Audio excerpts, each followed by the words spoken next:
I'm Texas Tech coach Tommy Tuberville, and you're watching Big12Sports.com.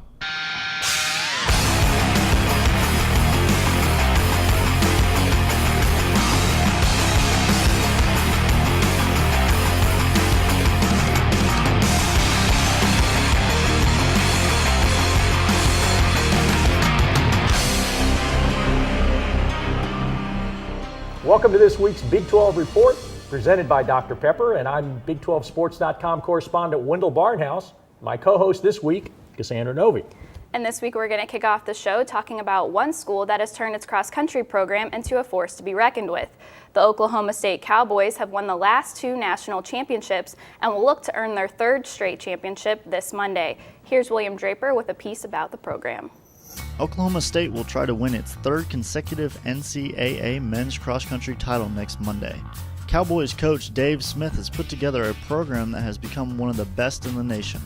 Once again, Oklahoma State is in championship mode as the Cowboys have won the Big 12 title and placed first in last week's Midwest Regional. Cross-country is different than every other sport in that the regular season, for the most part, doesn't mean a whole lot. I mean, there's certain at-large qualification for the national championships that is based on how you do in the regular season. But for the most part, if you run well at the Big 12, the regionals, the nationals, that's all that really counts. There's more to training for cross-country than covering a long distance in the shortest time possible. Well, that's part of it. The guys are probably running anywhere from 80 to 120 miles a week. Some pretty high intensity in some of that training too. Not all the time. I mean, some days just go out and run long. It's an 8K race at the Big 12 level and a 10K race at the national championship level. So, you know, they're not short races, and the only way to get ready for that is to run long. Oklahoma State had just 3 regular season meets, and Smith says that scheduling is geared to make sure his runners are strong at the end of the year. The training of his student athletes also involves monitoring the pounding and stress placed on their feet and legs. We have to keep a really close eye on that, and I think we're really conservative as a staff. My view is very conservative. If I have a guy who's feeling a little dinged up or feels like something coming on, we'll have that guy take a day or two off or go to the pool and swim instead. I always feel like a day off now is better than a week off later or a month off even later. Oklahoma State will try to become the first school since Arkansas in 2000 to win 3 consecutive men's cross-country titles. Winning back-to-back titles was a challenge, but the recruiting benefits have been huge. I think it's tough because when you win after you win the first one, you get that big target on your back, and it's you got everybody gunning for you. You can't sneak up on people anymore, and even more difficult, I think, is the internal pressure and expectation that comes from the coaching staff and the athletes, wanting to win and feeling like they have to win again. Makes it more difficult the second time around. The kids we're recruiting right now, who are juniors and seniors, we've been the national champions 2 of the 3 or 4 years they've been in school and are ranked number 1 again. So their whole high school memory is of Oklahoma State being the best team in the country, and that helps us a lot. We call up, we have instant credibility. They know what our program means. They know that if they come here, they're going to be fighting for national championships, and that's attractive to a lot of kids. 6 other squads will join the Cowboys on Monday in Terre Haute, Indiana for the NCAA Championships. Oklahoma, Texas, and Texas A&M round out the league's men's competitors, while Iowa State, Oklahoma State, and Texas will represent the Big 12 for the women.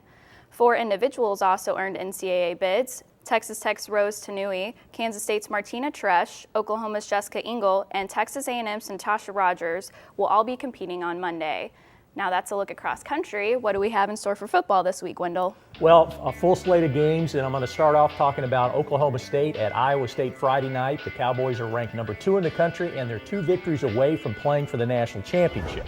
Quarterback Brandon Weeden is moving up in the Heisman Trophy discussion, and the Cowboys' offense is rolling. Jack Trice Stadium figures to be sold out and rocking. The Cyclones need one more victory to get bowl eligible, and pulling the biggest upset in school history would be a great way to do that. And for the first time in 4 seasons, Oklahoma is going to be playing a game without Ryan Broyles at wide receiver. The Sooners start the post-Broyles era with a primetime game at Baylor. Oklahoma needs to win its last 3 games to capture its 8th Big 12 championship and give itself a chance at playing for the national championship. The Bears are bowl eligible for the 2nd consecutive year and will be trying to do something they've never done, beat Oklahoma. And Kansas State has a similar hex over Texas recently. The Wildcats have won the last 3 meetings with the Longhorns and will try to make it 4 in a row Saturday night in Austin. Kansas State quarterback Colin Klein is the nation's most valuable player. He has 52 more carries than any other running back in the Big 12, and his 24 rushing touchdowns leads the conference. How will Klein fare against a Texas defense that leads the Big 12 in rushing and total defense and is second in scoring defense? And here's a complete look at this week's schedule. Oklahoma State and Iowa State get things started at 7 p.m. Friday. Kansas is at Texas A&M at 11 a.m. on Saturday, followed by Texas Tech at Missouri at 2:30 p.m. Two games will be prime time contests starting at 7 p.m. Oklahoma at Baylor and Kansas State at Texas. Well, sounds like another football-packed weekend. Who has earned the coveted honor of receiving a shout-out from you this week? Well, in soccer, Oklahoma State, Texas A&M, and Baylor will play second-round games in the NCAA tournament this weekend. The Cowgirls, a number 2 national seed, will face Illinois in Stillwater, while the third-seeded Aggies will face Virginia Tech in Charlottesville, Virginia. The Lady Bears, who won the first NCAA match in school history with a 3-0 victory over Texas State Friday, will take on North Carolina in Gainesville, Florida. And I've got some mini shout-outs for basketball that I'll wrap up in one big shout-out. Baylor coach Kim Mulkey chalked up the 300th victory of her career with a 91-31 demolition of Chattanooga Sunday in the preseason WNIT. The Lady Bears will face UCLA Thursday in the semifinals. The Oklahoma women opened their season in record-setting fashion. They scored a school record 69 points in the first half of a 117-55 rout of Sacramento State. The 62-point margin of victory was a record for a Sooners opener. And Texas A&M coach Billy Kennedy, who missed the season opener, was back on the bench for the Aggies' 83-58 victory over Southern on Sunday. Kennedy is battling early-stage Parkinson's disease, and we wish him the best of luck with his health. And my last shout-out in volleyball, Baylor senior Allison King set the career record for digs in the Big 12 with 21 against Oklahoma on Saturday. King has 2,023 career digs and needs 9 more to move into second place. And a record 61 student athletes were named to the 2011 academic All-Big 12 volleyball team. The previous single-season record was 59 in 1996.